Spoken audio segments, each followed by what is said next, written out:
واسوی واسوی رحمۃ اللہ علیہ فرماتے ہیں کہ اپنے لیے بھی دعا کیا کریں کہ آپ کا دل روشن ہو جائے. روشن دل کے لیے ضرور دعا کرنا. روشن دماغ اور چیز ہے، روشن دل اور چیز ہے، اس کی ضرور دعا کرنی چاہیے. روشن دل کی نشانی میں آپ کو ضرور بتاؤں گا. روشن دل کی تعریف یہ ہے کہ غریبی میں بھی سکون، دولت میں بھی سکون.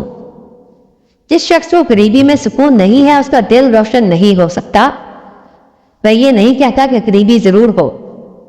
توڑ دو غریبی کو، چھوڑ دو غریبی کو، پھاڑ دو غریبی کو، غریبی کا دامن چاک کر دو. لیکن اگر غریبی قائم ہے تو سکون میں رہو. تیری کوشش کے باوجود تیرا حال غریبی میں ہے تو اپنے دل کو پریشان نہ کر. کوشش کرتے جاؤ، محنت کرتے جاؤ، اور اگر پھر بھی پریشانی ہے تو سمجھو کہ دل روشن نہیں ہے. روشن دل کی تعریف کر رہا ہوں کہ اگر حالات ضبو حال ہو تب بھی وہ سکون میں رہتا ہے. وہ روشن ضمیر کہلاتا ہے کیونکہ اسے پتا ہوتا ہے کہ میرے ساتھ مالک ہے.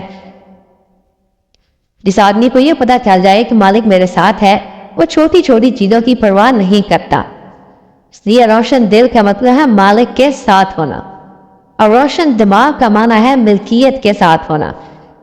اس لیے روشن دماغی سے بچو اور روشن دل ہو جاؤ.